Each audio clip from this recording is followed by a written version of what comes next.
अस्सलाम वालेकुम my YouTube family. उम्मीद करती हूँ कि आप लोग सब ठीक ठाक होंगे और सेहत की बेहतरीन हालत में होंगे। और मेरी अल्लाह रब्बुल इज़्ज़त से दुआ है कि अल्लाह ताला आपको अपने हिफ्ज़ ईमान में रखे और आपकी तमाम दुख परेशानियाँ और तकलीफ़ें अपने शान करीमी से दूर फरमाए।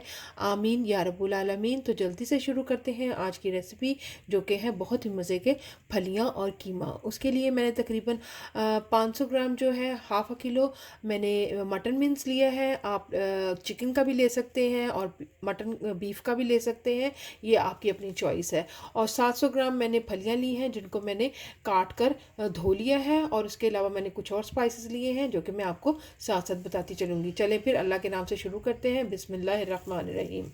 जी, तो पैन में मैंने तकरीबन 1 कप के करीब ऑयल डाल दिया है और चूल्हे को मैंने ऑन कर दिया है। और इस स्टेज पर मैंने लिया है तकरीबन 2 अदद मीडियम साइज़ के प्याज हैं, जिसको मैंने रफली चॉप कर लिया है। और ये प्याज मैं अब ऑयल में शामिल कर दूंगी। और इसी स्टेज पर मैं इसमें शामिल कर रही हूँ 1 अदद दालचीनी का टुकड़ा और 1 अदद मैंने बड़ी इलायची ली है, वो भी मैं शामिल कर रही हूँ। 1 टीस्पून मैंने साबुत ज़ीरे का लिया है, वो भी शामिल कर रही हूँ। मिक्स करेंगे और मिक्स करने के बाद जैसे ही इनका कलर हल्का सा सुनहरी हो जाता है प्याज़ों का, तो मैं बाकी की चीज़ें इसमें शामिल करती हूँ। प्याज हमारा जो है वो हल्का सा सुनहरी हो चुका है, तो इस स्टेज पे मैं इसमें शामिल कर रही हूँ तकरीबन 1 टेबलस्पून मैंने गार्लिक का लिया है, 1 टेबलस्पून गार्लिक का। और 1 टेबलस्पून ही मैंने जिंजर का लिया। गार्लिक और जिंजर को मैंने प्याज़ों में शामिल कर लेना है और इनकी अच्छे तरीके से भुनाई करनी है जब तक कि इसकी स्मेल ख़त्म ना हो जाए और अदरक और लहसुन की भुनी हुई खुशबू आना शुरू हो जाए। 5 मिनट तक हम हल्की आंच पे अच्छे तरीके से भुनाई करेंगे।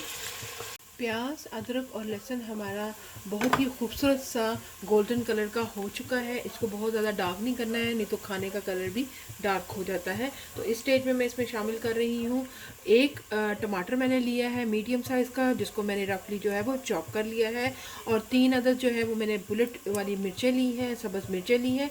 और इनका फ्लेवर भी फलियों में बहुत मज़े का लगता है। अब मैं इसको दोनों चीज़ों को, टमाटरों को और हरी मिर्चों को भी इसमें शामिल कर दूँगी।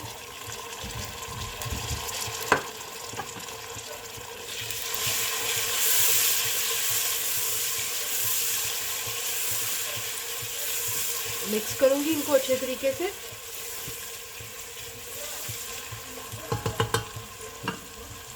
और इसकी 1 से 2 मिनट भुनाई करें। जी, तो मिर्चों की, प्याज की और टमाटर की हमारी अच्छे तरीके से और अदरक लहसुन की भुनाई हो रही है। तो अब स्टेज पे मैं शामिल कर रही हूँ तकरीबन मैंने लिया है कुछ स्पाइसेस। और स्पाइसेस में मैंने लिया है 1 टीस्पून भरकर मैंने लिया है धनिया पाउडर का, कोरिएंडर यानी कि पाउडर मैंने लिया है। और चिली फ्लेक्स जो है वो मैंने तकरीबन हाफ़ टीस्पून ली है। और साथ ही मैंने ली है 1 टेबलस्पून जो है वो रेड चिली पाउडर का। और 1 टीस्पून मैंने हल्दी का लिया है। और हाफ़ टी स्पून जो है वो मैंने नमक का लिया है। जैसे मैंने आपको बताया था कि अदरक और लहसुन में मैंने नमक पहले ही थोड़ा शामिल किया हुआ है, इसलिए मैं थोड़ा सा एहतियात से नमक शामिल करूँगी। और नमक और मिर्चों का जैसे मैं आपको हमेशा बताती हूँ कि आपने अपने टेस्ट के हिसाब से उनको कम या ज़्यादा कर सकते हैं। अब मैं नमक, मिर्च, हल्दी, कुटी हुई मिर्चें, धनिया, इन सारी चीज़ों को प्याज़ों के मसाले में शामिल कर दूँगी। और फिर इसको मिक्स कर लूँगी ताकि हमारा मसाला जलने ना पाए। और इसमें थोड़ा सा तकरीबन 2 टेबलस्पून के करीब मैं पानी शामिल कर दूँगी। और इसकी मज़ीद जो है वो भुनाई करते हैं।